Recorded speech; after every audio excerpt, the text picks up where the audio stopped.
আসসালামু আলাইকুম গাইস, সবাই কেমন আছেন? আশা করি ভালো আছেন। আমিও ভালো আছি আপনাদের দোয়ায়। তো সকাল সকাল চলে এলাম আজকে বিছনা টিছনা গোছানোর জন্য। আগে চুলা রান্না বসাইয়া থুই আইছি, ডাল আর ভাত বসাইয়া থুই আইছি, গ্যাস নাই। তো এই জন্য আইসা আমি এখানে ঘর গোছাইতেছি। তো আগে বিছনা টিছনা গুছাইয়া নেই, গ্যাস নাই, গ্যাস কখন আসবে জানি না। তো এই যে বিছনা টিছনা আমি গোছগাছ করতেছি, মেয়ে ঘুমাইতেছে, বিছনাটা জাইরা নিলাম।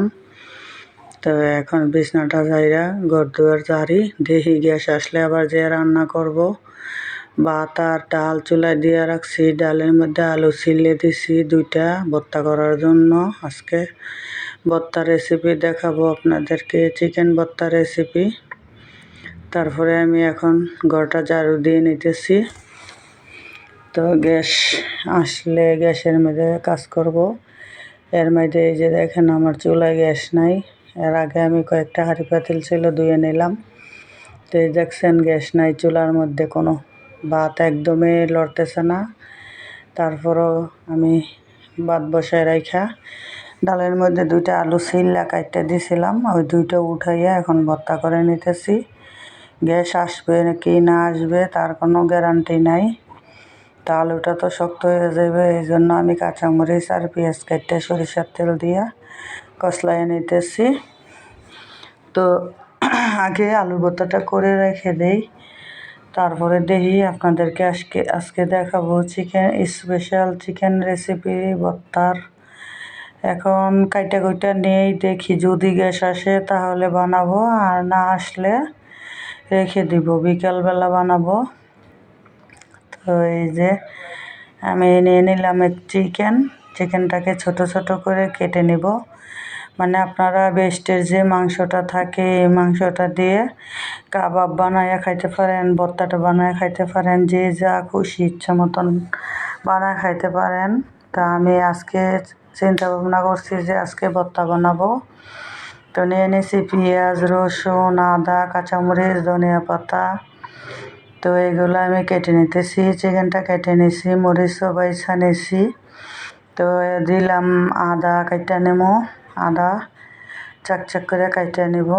আর পেঁয়াজ রসুন এগুলো জোগাই নিতেছি যদি গ্যাস আসে। তো এই যে আমার কাটা শেষ, ধনিয়া পাতা সব কিছু নিয়ে নিয়েছি। তো এখন চুলায় দেখতেছি একটু একটু গ্যাস আসতেছে, থাকবে একটুক্ষণ তারপর আবার চলে যাব গ্যাস। তো এখন এই যে আমি চুলায় চলে আসলাম, ভাত মারগাইলা ফেলছি। এখন আমি ডাল বাগার দিব, ডাল বাগার দিই নাই, পরে দিব, আগে এটা বাজিয়ে।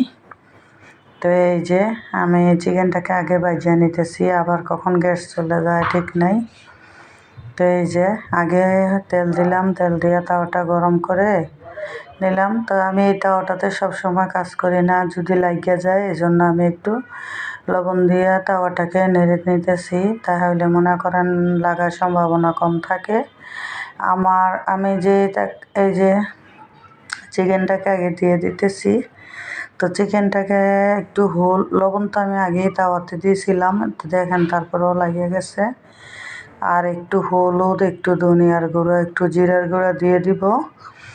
আর কাঁচা আদা রসুন সব কিছু তো নিছি, এই যে একটু হলুদ দিয়ে দিলাম চিকেনের মধ্যে, আর দিয়ে দেবো হলুদ, ধনিয়ার গুঁড়ো আর জিরা আর ধনিয়ার গুঁড়ো একটুখানি।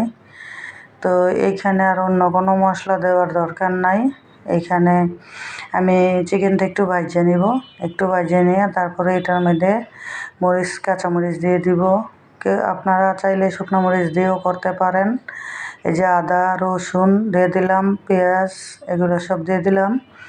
তো একটু নাইড়া চাইড়া একটুখানি পানি দিব, দিলে সিদ্ধ হবে ভালো চিকেনটা। তো মনে করেন আপনারা চাইলে শুকনো মরিচ দিয়েও করতে পারেন। তো আমি শুকনো মরিচ খাইলে আমার গ্যাস হয়, এই জন্য আমি কাঁচামরিচ দিয়ে দিলাম। আমি বেশিরভাগ ভর্তাই কাঁচামরিচ দিয়ে করি। তো এই যে একটু পানি দিয়ে ঢেকে দিলাম।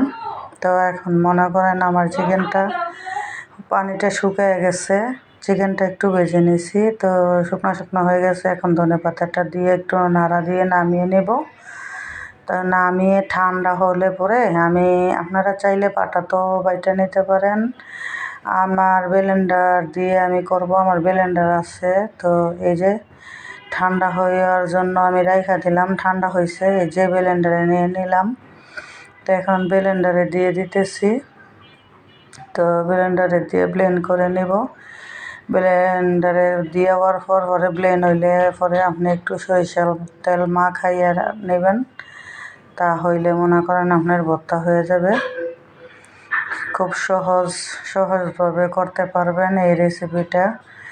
তো মনে করেন কি এই যে আমার ভর্তা হয়ে গেছে, এখন আমি ভর্তাটাকে ঢেলে নিব। তো এখন আমার ভুল হয়ে গেছে, আমি একটা বড় জায়গায় নেওয়ার দরকার ছিল, আমার খেয়াল নাই। সরিষার তেল দিয়ে মাখাবো, আর লবণ একটু কম হয়েছে, আর একটু লবণ দিতে হবে। তো এখন আমি বড় জায়গায় নেওয়ার দরকার ছিল, নিয়ে নিলাম ছোট জায়গায়। এখন আমি একটা বড় জায়গায় নিয়ে নেব, নিয়ে সরিষার তেল আর হলো একটু লবণ দিব, দিয়ে মাখিয়ে নেব। এই যে আমি বড় জায়গায় নিয়ে নিলাম, তা নিয়ে মাখিয়ে নিয়ে নিলাম। এইভাবে আপনারা কার কার চিকেনের ভর্তা খেয়েছেন বা ভালো লাগে আমাকে কমেন্টে জানাবেন। আর আপনাদেরকে তো বলছি আমার সবচাইতে বেশিরভাগ ভর্তাবাতি ভালো লাগে। এখন এই যে আমি হাঁড়ি পাতিল কয়েকটা ছিল, তো এগুলো ধুয়ে নিতেছি, নিয়ে জগের মধ্যে পানি টানি ভরবো। তো টেবিলটা মোছার বাকি ছিল, এই যে টেবিলটা মুছে নেব। তো যে গ্যাস আসে বলে কখন চলে আসে গ্যাসের তো ঠিক নাই, তো এই জন্য আমি ওই কাজ করতে গেছিলাম গা। এই যে জগে পানি টানি ভরে নিতে, পানি ভরে নিলাম, এখন ভাত খাবো। ভর্তা দিয়ে ভাত নিলাম। এই যে সবাই ভালো থাকবেন, দোয়া করবেন। আল্লাহ হাফেজ।